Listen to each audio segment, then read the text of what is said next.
Hi hello ನಮಸ್ತೆ, ನಾನು ರಾಜು ಅಷ್ಟೇ. ನೀವು ನೋಡ್ತೀರಾ centre point Kannada YouTube channel. Pant ಪಡೆಯನ್ನು ನುಗ್ಗಿ ಹೊಡೆದಂಥ ಪಂಜಾಬ್ ಕಿಂಗ್ಸ್ ತಂಡ, ಕೂಪರ್ ಕೊನೊಲೆ, ಪ್ರಿಯಾಂಶು ಆರ್ಯ ಕಿಲ್ಲಿಂಗ್ ಬ್ಯಾಟಿಂಗ್, ಪ್ಲೇ ಆಫ್ನತ್ತ ಪ್ರೀತಿಯ ಪಡೆ ಪಂಜಾಬ್ ಕಿಂಗ್ಸ್ ತಂಡ. ಏನಿದು ಅಪ್ಡೇಟ್ ಇವೆಲ್ಲವನ್ನು ನೋಡೋಣದಕ್ಕಿಂತ ಮೊದಲೇ ತನಕ ನಮ್ಮ ಚಾನಲ್ ಸಬ್ಸ್ಕ್ರೈಬ್ ಮಾಡಿಲ್ಲ ಅಂದರೆ ಈಗಲೇ ಸಬ್ಸ್ಕ್ರೈಬ್ ಮಾಡಿ, ಜೊತೆಗೆ ಕಾಮೆಂಟ್ಗಳ ಮುಖಾಂತರ ತಮ್ಮ ಅಭಿಪ್ರಾಯವನ್ನು ತಿಳಿಸಬಹುದು. ಎಸ್ ವೀಕ್ಷಕರೇ, ನಿನ್ನೆ ನಡೆದಂಥ ಒಂದು ರೋಚಕ ಹಣಾಹಣಿಯಲ್ಲಿ ಅಥವಾ ಬ್ಯಾಟಿಂಗ್ ಹಣಾಹಣಿಯಲ್ಲಿ ಪಂಜಾಬ್ ಕಿಂಗ್ಸ್ ತಂಡ ಲಕ್ನೋ ಸೂಪರ್ ಜೈಂಟ್ಸ್ ತಂಡವನ್ನು ಬರೋಬ್ಬರಿ 54 ರನ್ಗಳಿಂದ ಸೋಲಿಸಿ ಇದೀಗ ಪ್ಲೇ ಆಫ್ನತ್ತ ಮುಖ ಮಾಡಿದಂಥ ಮೊದಲ ತಂಡವಾಗಿ ಗುರುತಿಸಿಕೊಂಡಿದೆ. ತಾನಾಡಿದ 6 ಪಂದ್ಯದಲ್ಲಿ 5 ಪಂದ್ಯವನ್ನು ಗೆದ್ದು ಸೋಲಿಲ್ಲದ ಸರ್ದಾರನಾಗಿ ಇದೀಗ ಪಂಜಾಬ್ ಕಿಂಗ್ಸ್ ತಂಡ 11 ಅಂಕಗಳೊಂದಿಗೆ ಅಗ್ರಸ್ಥಾನದೊಂದಿಗೆ ಇನ್ನು ಉಳಿದಿರುವಂಥ 8 ಪಂದ್ಯದಲ್ಲಿ ಕೇವಲ 2 ಪಂದ್ಯ ಗೆದ್ದರೂ ಕೂಡ ಪಂಜಾಬ್ ಕಿಂಗ್ಸ್ ತಂಡ ಪ್ಲೇ ಆಫ್ಗೆ ಸೇರುವುದು ಖಚಿತ.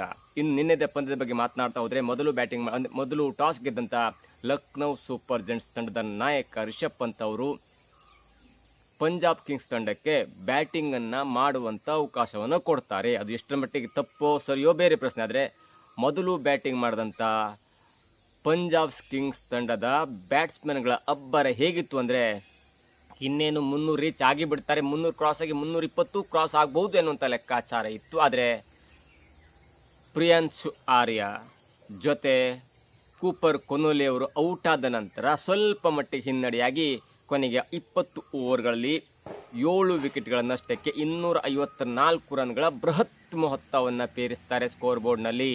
ಇದನ್ನು ಬೆನ್ನತ್ತಿದಂಥ ಲಕ್ನೋ ಸೂಪರ್ ಜೈಂಟ್ಸ್ ತಂಡ ಕೇವಲ 200 ರನ್ನು ಮಾಡುವಷ್ಟರಲ್ಲಿ 4-5 ವಿಕೆಟ್ ಕಳ್ಕೊಳ್ಳುತ್ತೆ. ಜೊತೆಗೆ 54 ರನ್ಗಳ ಸುಲಭ ಸೋಲನ್ನು ಕಂಡು ಇದೀಗ ಅಂಕಪಟ್ಟಿಯಲ್ಲಿ 6ನೇ ಸ್ಥಾನಕ್ಕೆ ಕುಸಿದಿದೆ.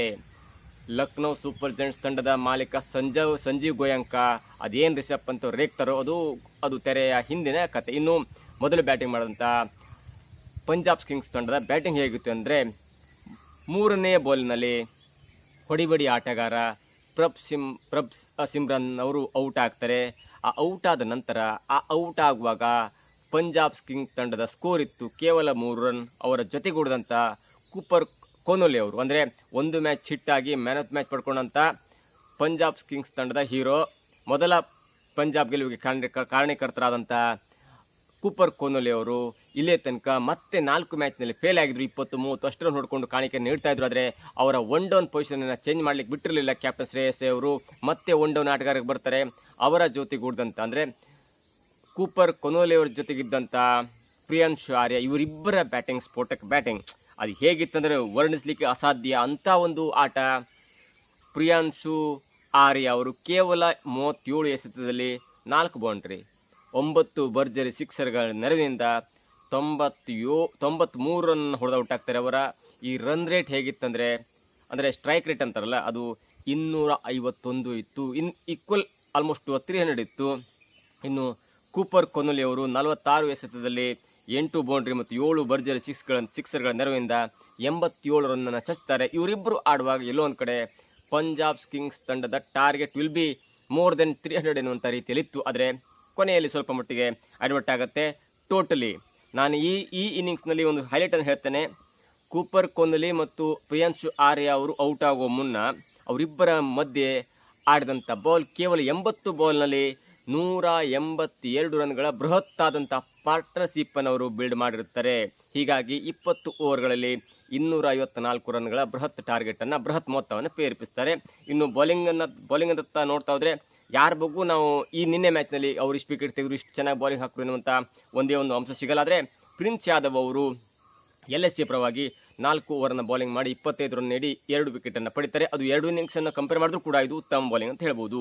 ಇದರ ಜೊತೆಗೆ 254 ರನ್ಗಳ ಟಾರ್ಗೆಟನ್ನು ಚೇಂಜ್ ಮಾಡ್ತಾನೆ, 255 ರನ್ಗಳ ಟಾರ್ಗೆಟನ್ನು ಚೇಂಜ್ ಮಾಡ್ತಾ LSG ತಂಡ ಎಲ್ಲರೂ ಕೂಡ ಆಡಿದರು. ಇವರೊಬ್ಬರೇ ಆಡಿದ್ರು ಅನ್ನೋದಕ್ಕಿಂತ ಎಲ್ಲರೂ ಸ್ವಲ್ಪ ಮಟ್ಟಿಗೆ ಆಡಿದರು. Mitchell Marsh 40 run, Ayush Badoni 35 run, ಇಬ್ಬರು ಕೂಡ ಓಪನರ್ ಆಗಿ ಸ್ವಲ್ಪ ಮಟ್ಟಿನ ಒಳ್ಳೆಯ ಪರ್ಫಾರ್ಮೆನ್ಸನ್ನು ನೀಡಿದ್ರು. ಆದರೆ ಇಬ್ಬರು ಔಟ್ ಆದ ನಂತರ ಸ್ವಲ್ಪ ಮಟ್ಟಿಗೆ ಕುಸಿತ ಕಾಣ್ತು. ರಿಷಬ್ ಪಂತ್ 43, ಅಡಮ್ ಅಕ್ರಮ್ 47 ರನ್ ಹೊಡೆದು 20 ಓವರ್ಗಳಲ್ಲಿ 5 ವಿಕೆಟ್ಗಳನ್ನಷ್ಟಕ್ಕೆ 200 ರನ್ ಮಾಡ್ತಾರೆ. ಹಾಗಾಗಿ 254 ರನ್ನನ್ನು ಬೆನ್ನಟ್ಟಿದಂಥ LSGಗೆ ಬರೋಬ್ಬರಿ 54 ರನ್ಗಳ ಹೀನಾಯ ಸೋಲಾಗುತ್ತೆ. ನಿಮ್ಗೆ T20 ಅಂದ್ಕೊಳ್ಳಿ 10-20 ಓಕೆ, ಆದರೆ 54 ರನ್ಗಳ ಒಂದು ಟಾರ್ಗೆಟ್ ಅಥವಾ ಡಿಫರೆನ್ಸ್ ಅಂದರೆ that will be a huge difference in T20 format ಅಂತ ಹೇಳ್ಬೋದು. ಹೀಗಾಗಿ LSG ಹೀನಾಯವಾಗಿ ಸೋಲನ್ನಪ್ಪಿ 6ನೇ ಸ್ಥಾನಕ್ಕೆ ಬಂದರೆ ಇನ್ನು ಗೆದ್ದಂಥ ಸೋಲಿಲ್ಲದ ಸರದಾರನಾಗಿ ಮೆರೆತಾ ಇರುವಂಥ ಪಂಜಾಬ್ ಕಿಂಗ್ಸ್ ತಂಡ ಆಡಿರುವಂಥ 6 ಪಂದ್ಯದಲ್ಲಿ 5 ಗೆದ್ದಿದೆ, 1 ಸೋಲಿಲ್ಲ, 1 ಮಾತ್ರ ಮಳೆಯಿಂದ 1 ಪಾಯಿಂಟ್ ಬಂದು. ಹೀಗಾಗಿ 6 ಪಂದ್ಯದಲ್ಲಿ 5 ಪಂದ್ಯವನ್ನು ಗೆದ್ದು ಇದೀಗ 11 ಅಂಕಗಳೊಂದಿಗೆ ಅಗ್ರಸ್ಥಾನದಲ್ಲಿ ಮುಂದುವರೆದಿದೆ. ಇನ್ನೂ 2 ಪಂದ್ಯದಲ್ಲಿ ಗೆದ್ದರೆ ಉಳಿದಿರುವ 8 ಪಂದ್ಯದ ಪೈಕಿ 2 ಪಂದ್ಯವನ್ನು ಗೆದ್ದರೆ ಮತ್ತು 4 ಪಾಯಿಂಟ್ ಆಡ್ ಆಗುತ್ತೆ. ಸರಿಸುಮಾರು 15-16 ಪಾಯಿಂಟ್ ಬಂದುಬಿಟ್ರೆ ಅಷ್ಟಕ್ಕೆ ಪ್ಲೇ ಆಫ್ ಅಂತ ಫಿಕ್ಸ್ ಆಗುತ್ತೆ.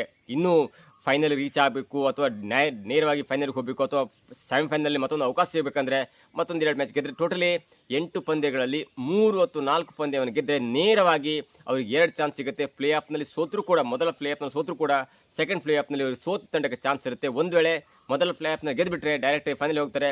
ಮೊದಲ ಪ್ಲೇ ಆಫ್ನಲ್ಲಿ ಸೋತ್ರೆ ಈ ಸ್ಟ್ಯಾಂಡ್ ಬೈ ನಂಬರ್ 1 ನಂಬರ್ 2 ಇರುತ್ತಲ್ಲ, ಮತ್ತೊಂದು ಚಾನ್ಸ್ ಸಿಗುತ್ತೆ. ಹೀಗಾಗಿ ಉಳಿದಿರುವಂಥ 8 ಪಂದ್ಯದಲ್ಲಿ 3 ಅಥವಾ 4 ಗೆದ್ದರೆ ನೇರವಾಗಿ ಮತ್ತೊಂದು ಚಾನ್ಸ್ ಸಿಗುತ್ತೆ. ಇಲ್ಲ 8ರಲ್ಲಿ ಕೇವಲ 2 ಗೆದ್ದರೂ ಕೂಡ ಪ್ಲೇ ಆಫ್ನಲ್ಲಿ ಫಿಕ್ಸ್ ಆಗುವಂಥ ಎಲ್ಲ ಚಾನ್ಸಸ್. ಇದಾಗುತ್ತೆ ಇವತ್ತಿನ ವಿಶೇಷ. ನೋಡ್ತಾರೆ centre point Kannada YouTube channel.